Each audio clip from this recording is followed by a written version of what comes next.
केरल के कोच्चि शहर की एक खूबसूरत झील के पास एक दिन बेहद बदबू आ रही थी।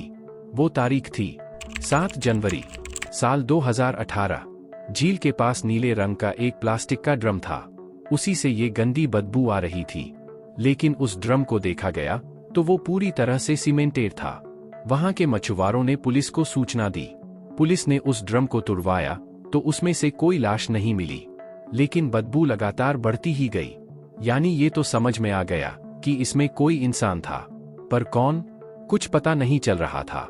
फिर उस ड्रम को अच्छी तरह से तोड़ा गया, लेकिन ऐसा कुछ भी नहीं मिला जिससे पता चले कि इस ड्रम में किसकी लाश है, क्योंकि ना सिर था ना पैर। अगर कुछ मिला तो सिर्फ हड्डियों के कुछ ढांचे, कुछ टूटे फूटे जबड़े, कुछ कपड़ों के टुकड़े, तो कुछ पुराने नोट। पुलिस ने सब कुछ कब्जे में ले लिया। अब ये खबर अगले दिन यानी 8 जनवरी 2018 को स्थानीय अखबारों में छपी। ये खबर आई कि झील के पास एक ड्रम में लाश मिली है। लेकिन लाश किसकी है पता नहीं, मरने वाला आदमी है या औरत पता नहीं। फिर जांच शुरू हुई। केस में सिर्फ कंकाल ही थे, सबूत के नाम पर कुछ नहीं। इन्वेस्टिगेशन की जिम्मेदारी पुलिस ऑफिसर सिबी टॉम को दी गई।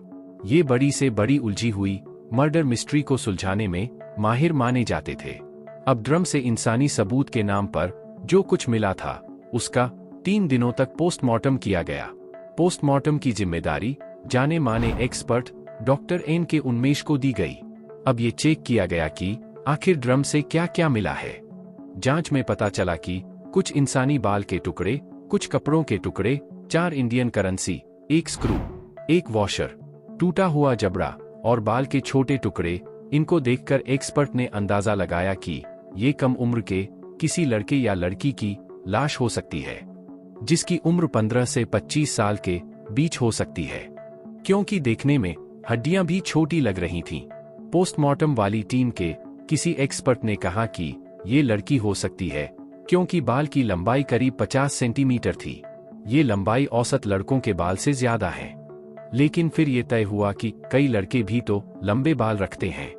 ऐसे में कुल मिलाकर ये तय नहीं हो सका कि आखिर ये लड़का है या लड़की। अभी साइंटिफिक रिपोर्ट आने में कई दिन लगते। इसी बीच ड्रम से मिले हुए नोट, उसमें 500 रुपए के 3 नोट और 100 रुपए का 1 नोट था। लेकिन ये नोट तो साल 2018 में बंद हो चुके थे, क्योंकि ये नोट 8 नवंबर 2016 को ही नोटबंदी में बंद हो चुके थे।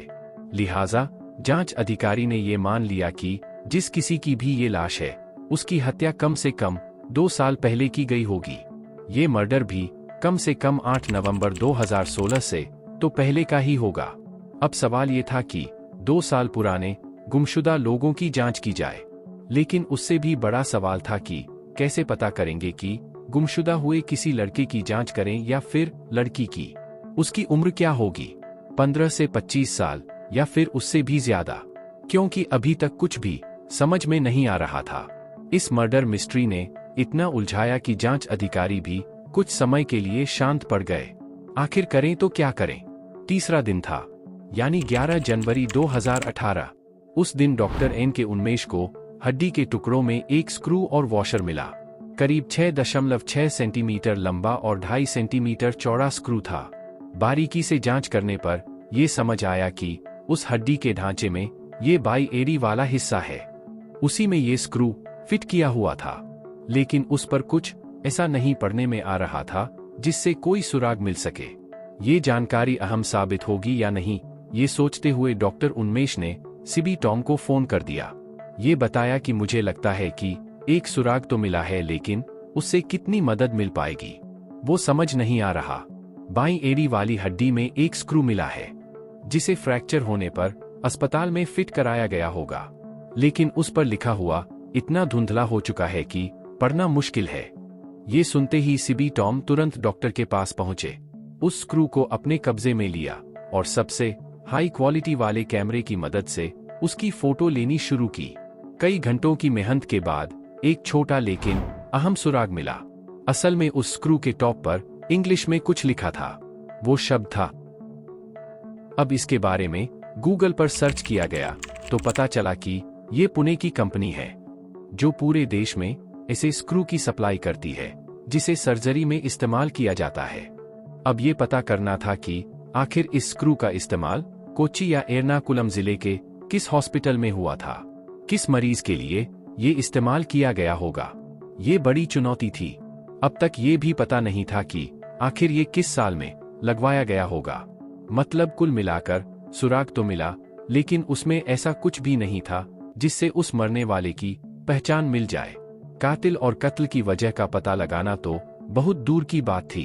अब ये मानकर कि लाश के साथ मिले पुराने नोट कम से कम नवंबर 2016 से पहले के ही होंगे, इसलिए कंपनी के अधिकारियों से संपर्क कर ये डिटेल मांगी गई कि साल 2016 में ऐसे स्क्रू कितने और किसे बेचे गए। आगे की पड़ताल में पिटकर कंपनी से बैच का पता चला और जानकारी मिली कि साल 2016 में कुल 161 स्क्रू सप्लाई किए गए थे। इन 161 में से 155 तो महाराष्ट्र और गुजरात में दिए गए थे, बाकी 6 केरल में सप्लाई हुए थे। अब पूरे केरल में कहां-कहां और किन मरीजों को ये स्क्रू लगाए गए थे, इसकी डिटेल निकाली गई। सीबी टॉम की अगुवाई में 5 से ज्यादा पुलिस टीमें इसकी जांच में जुट गईं। तब जाकर केरल के सभी 6 मरीजों की जानकारी मिली। इन मरीजों में 5 मरीज पुलिस को मिल गए, लेकिन 6वें मरीज की जानकारी नहीं मिली। उस मरीज का नाम था शकुंतला, उम्र करीब 60 साल।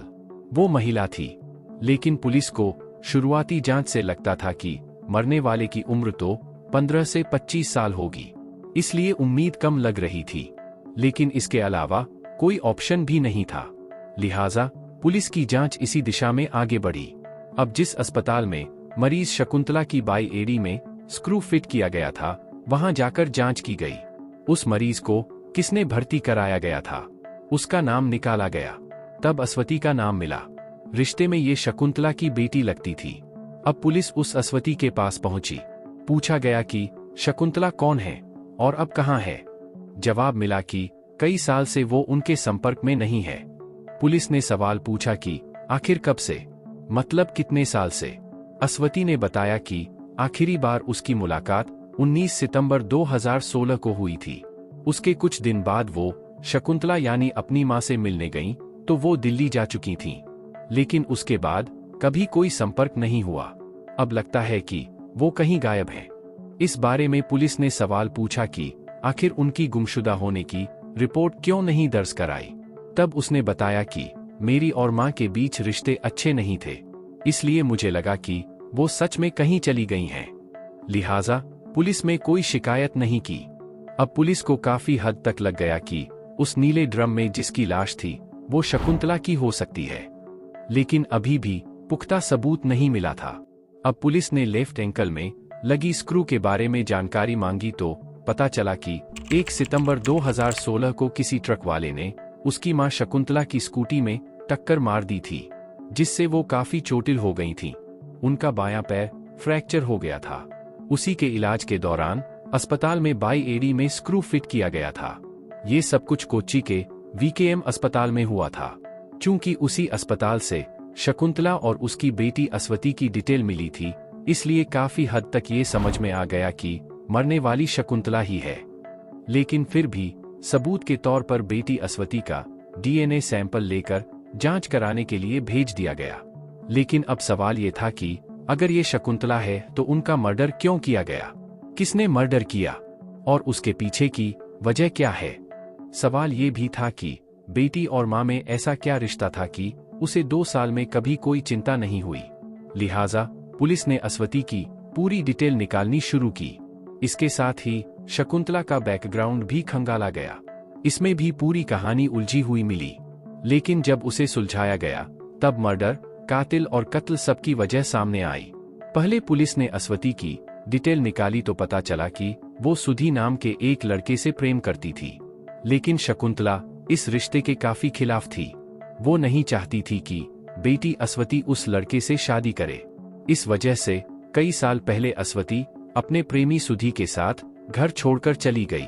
कई सालों तक वो संपर्क में नहीं रही। उस शादी से अस्वती के 2 बच्चे भी हुए।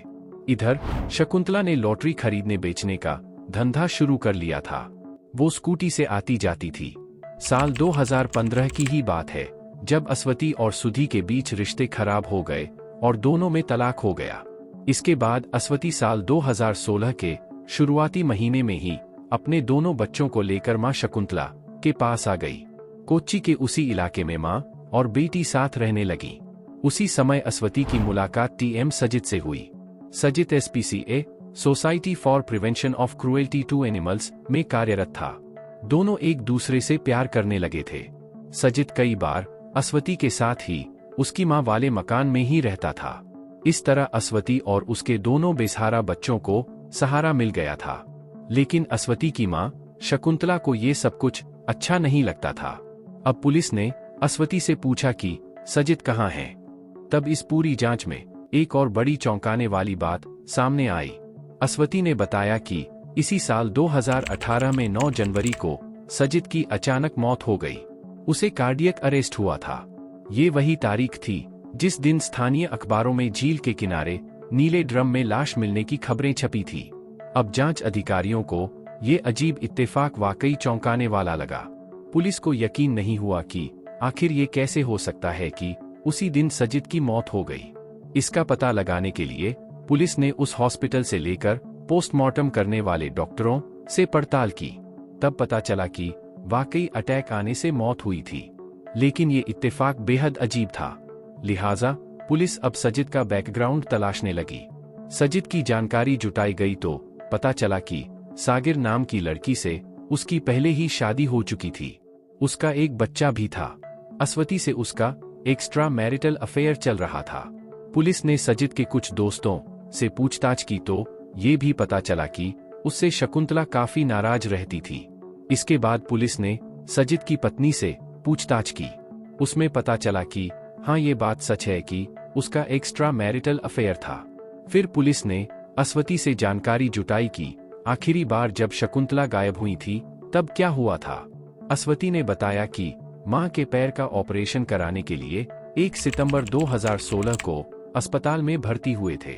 स्क्रू लगाए जाने के बाद प्लास्टर लगाकर अस्पताल से 15 सितंबर को छुट्टी हुई थी और उसी दिन घर आ गए थे। लेकिन उसके 4 दिन बाद ही 19 सितंबर 2016 को शकुंतला को चिकन पॉक्स हो गया। इसलिए बच्चों और मुझे भी कोई इन्फेक्शन ना हो जाए, इसलिए अस्वती अपने दोनों बच्चों को लेकर मां शकुंतला से अलग होकर दूसरे लॉज में कुछ दिनों के लिए चली गई थी। इसके बाद 26 सितंबर 2016 को जब वो मां के पास पहुंची तो सजित मिला। उसने बताया कि तुम्हारी मां मिशनरी की नर्सों के साथ दिल्ली चली गई हैं। इसलिए मुझे लगा कि उनसे मेरी नाराजगी रहती थी, तो वो खुद ही चली गई तो कोई बात नहीं। फिर मैंने कभी संपर्क नहीं किया। अब पुलिस 19 से 26 सितंबर 2016 के बीच वो नीला ड्रम कहां से खरीदा गया था, किसने खरीदा था, ये सब कुछ जांच करने लगी। सजित के कुछ दोस्तों के बारे में जानकारी मिली। पुलिस ने सजित के करीबी दोस्त सुरेश को हिरासत में लेकर पूछताछ की, तब जाकर मर्डर मिस्ट्री से पर्दा उठ पाया। सुरेश ने पुलिस को बताया कि असल में जिसकी लाश मिली है वो शकुंतला की है। उनकी हत्या सजित ने ही की थी। हत्या करने की पीछे की वजह भी उसने बताई। पता चला कि शकुंतला को पता चल गया था कि सजित पहले से शादीशुदा है और मेरी बेटी को धोखा दे रहा है। इस बारे में वो बार बार धमकी देती थी कि इस बारे में वो अपनी बेटी को पूरी बात बता देगी। 19 सितंबर 2016 को जब अस्वती घर से बाहर दूसरे लॉज में चली गई, उसी के बाद सजित ने अपने दोस्तों के साथ मिलकर हत्या की साजिश रची। बकायदा इसके लिए उसने एक दोस्त के जरिए प्लास्टिक वाला ड्रम खरीदा। 19 से 25 सितंबर 2016 के बीच में ही शकुंतला की हत्या की और फिर उनकी लाश को ड्रम में डालकर उसमें पहले गोबर और दूसरी चीजें भरी। इसके बाद उसमें कंक्रीट और ईंट डालकर सीमेंट डाल दिया, जिससे लाश का पता ही नहीं चले। इसके बाद ऑटो रिक्शे में उस ड्रम को लादकर उसी झील में फेंक आया था। जिस ऑटो से लाश से भरे ड्रम को ले जाया गया था वो सुरेश का ही था। अब वही ड्रम कुछ महीने बाद ही उस झील के एक छोर पर पहुंच गया था, जिसे वहां के मछुआरों ने भी देखा था, लेकिन बदबू नहीं आने से कभी ध्यान नहीं दिया था। लेकिन 2 साल बाद उस एरिया में काफी बदबू आने लगी, तब पुलिस को जानकारी मिली थी। इस तरह मर्डर के करीब 2 साल बाद पूरे मामले का खुलासा हुआ। लेकिन ये खुलासा अधूरा ही था, क्योंकि जिस पर हत्या का आरोप लगा उसकी मौत हो चुकी थी। अब पुलिस ने शकुंतला का बैकग्राउंड निकाला तो वो भी उलझा हुआ मिला। असल में शकुंतला के माता पिता कौन थे, इसकी कभी कोई जानकारी नहीं मिली। जब वो 6 महीने की थी तब एक तालाब के किनारे लावारिस हालत में मिली थी। उसे 3 लड़कियों की मां सरस्वती ने पाला था। बड़ी होने पर शकुंतला की शादी एक राजनीति पार्टी के कार्यकर्ता दामोदरन से हुई थी। इस शादी के बाद शकुंतला को एक बेटा अनूप और बेटी अस्वती हुई थी। पति दामोदरन को एक पॉलिटिकल मर्डर केस में उम्रकैद की सजा हो गई थी। उसके बाद साल 2012 में बेटे अनूप ने सुसाइड कर लिया था। तब से शकुंतला अपनी बेटी अस्वती के साथ ही रहने लगी थी। लेकिन बाद में अस्वती भी प्रेमी सुधी के साथ घर छोड़कर भाग गई थी। फिर 2016 में तलाक के बाद अस्वती अपनी मां शकुंतला के साथ रहने आई। लेकिन 26 सितंबर 2016 को शकुंतला भी अचानक गायब हो गई और खराब रिश्तों की वजह से अस्वती ने कभी पुलिस में शिकायत नहीं की। यहाँ हैरानी वाली बात ये थी कि आखिर अस्वती ने दूसरे प्रेमी सजित से कभी मां को लेकर ज्यादा सवाल क्यों नहीं पूछे। इस पर वो कहती है कि मुझे लगता था कि सजित मेरे पहले पति के दोनों बच्चों की देखरेख करता है और मुझे भी मदद करता है, और मां तो नाराज रहती थी, इसलिए सजित से कभी ज्यादा सवाल नहीं पूछे। लेकिन उसका यही सवाल नहीं पूछना 2 सालों तक जिस मां को जिंदा समझती रही, असल में वो मुर्दा थी। ऐसी मुर्दा जिसकी चिता को भी वो आग नहीं दे सकी, ना कभी समझ सकी कि जिसके साथ वो 2 सालों से रह रही है असल में वही उसकी मां का कातिल था। लेकिन जब मां के कातिल का पता चला तो उससे पहले ही सजित भी मर चुका था। अब पुलिस का मानना है कि किसी केमिकल के ज्यादा सेवन से सजित को सर्वाइकल अटैक आया और उसकी मौत हो गई। दोस्तों, अगर आपको मेरी ये कोशिश अच्छी लगे तो क्राइम डिटेक्टिव चैनल को सब्सक्राइब करें, लाइक करें और कमेंट जरूर करें। धन्यवाद। नमस्कार।